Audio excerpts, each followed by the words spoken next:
Hi friends, இந்த பேட்டரியில் பார்த்தீங்கன்னா சார்ஜ் வந்து நிற்கிறதில்ல. இது எப்படி நம்ம ரிப்பேர் பண்ணுறது அதை பற்றி தான் பார்க்க போகிறோம்.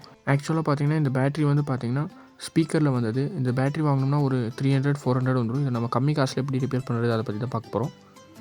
இந்த பேட்டரி ஓப்பன் பண்ணிங்கன்னா பார்த்தீங்கன்னா இங்கே ஒரு போர்டு மாதிரி கொடுத்துருப்பாங்க. இது வந்து பிஎம்எஸ்ன்னு சொல்லுவாங்க, அதாவது பேட்டரி மேனேஜ்மெண்ட் சிஸ்டம். பேட்டரி கூட இந்த டெர்மினல் வந்து கனெக்ட் பண்ணியிருப்பாங்க. அந்த டெர்மினல் பார்த்தீங்கன்னா நான் வந்து கட் பண்ணி எடுத்துடுறேன். இதுதான் பார்த்தீங்கன்னா பழைய பேட்டரி. பிஎம்எஸ் வந்து தனியாக எடுத்துட்டோம். இப்போ இதுதான் பார்த்தீங்கன்னா பிஎம்எஸ், சிங்கிள் செல் பிஎம்எஸ். இதில் பார்த்தீங்கன்னா பி ப்ளஸ் பி மைனஸ்ன்னு கொடுத்துருப்பாங்க. இதில் தான் பார்த்தீங்கன்னா பேட்டரியோட டெர்மினல் வந்து சால்வ் வைக்கணும். நான் பார்த்தீங்கன்னா ஃபஸ்ட்டு பி ப்ளஸில் ஒரு வயரை வந்து சால்வ் பண்ணிடுறேன். அதே மாதிரி பார்த்தீங்கன்னா பி மைனஸ்லேயும் பார்த்தீங்கன்னா நான் வந்து அந்த வயரை வந்து சால்வ் வச்சிடுறேன்.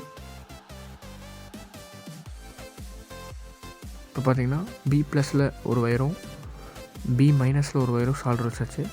ரெட்டும் பிளாக்கும் பார்த்தீங்கன்னா அவுட்புட், அதாவது நம்மளுக்கு வந்து வெளியே வர்ற ஒயர். அப்புறம் பார்த்தீங்கன்னா பேட்டரி மட்டும் ரீசார்ஜபிள் பேட்டரி வந்து தனியாக வாங்கிக்கோங்க. பிஎம்எஸோடு சேர்த்து வாங்கினீங்கன்னா ரேட் ஜாஸ்தி வரும். இதில் பார்த்தீங்கன்னா இது வந்து பாசிட்டிவ் டெர்மினல், பக்கத்துலேயே பார்த்தீங்கன்னா பாசிட்டிவ்னு மார்க் பண்ணியிருப்பாங்க. அதுக்கு ஆப்போசிட்லேயே பார்த்தீங்கன்னா நெகட்டிவ் டெர்மினல், பக்கத்தில் பார்த்தீங்கன்னா நெகட்டிவ்னு மார்க் பண்ணியிருப்பாங்க. இது பார்த்தீங்கன்னா 3.7 வோல்ட் 2000 mAh பேட்டரி. பேட்டரியில் பார்த்தீங்கன்னா அப்படியே ஒயர் சால்டர் வச்சா பார்த்தீங்கன்னா ஒயர் வந்து நிற்காது. அதனால் பார்த்தீங்கன்னா கத்தி எடுத்து ஃபஸ்ட்டு அந்த டெர்மினலில் ரப் பண்ணிக்கோங்க. ரப் பண்ணக்கப்புறம் பார்த்தீங்கன்னா பேஸ்ட் வச்சு நீங்கள் சால்டர் வச்சிங்கன்னா பார்த்தீங்கன்னா சால்டர் வந்து நிற்கும். இதே மாதிரி பார்த்தீங்கன்னா இன்னொரு டெர்மினல்லையும் பண்ணிடலாம். இப்போ ஒரு டெர்மினலில் பண்ணிவிட்டால் பாசிட்டிவ் டெர்மினலில், நெகட்டிவ் டெர்மினலையும் பார்த்தீங்கன்னா அதே மாதிரி பண்ணிடலாம். அப்புறம் பார்த்தீங்கன்னா பிஎம்எஸில் பி ப்ளஸில் வந்து சால்டர் வச்சுருப்போம். அதை பார்த்தீங்கன்னா பேட்டரியோட பாசிட்டிவ் டெர்மினல் சால்டர் வச்சுருங்க. இதே மாதிரி பார்த்தீங்கன்னா நெகட்டிவ் டெர்மினலுக்கும் சால்டர் வச்சுருங்க. இப்போ பார்த்தீங்கன்னா பாசிட்டிவ் டெர்மினலில் பாசிட்டிவும், நெகட்டிவ் டெர்மினல் நெகட்டிவும் சால்டர் வச்சுட்டோம். இப்போ பார்த்தீங்கன்னா இதை வந்து ரேப் பண்ணிடலாம்.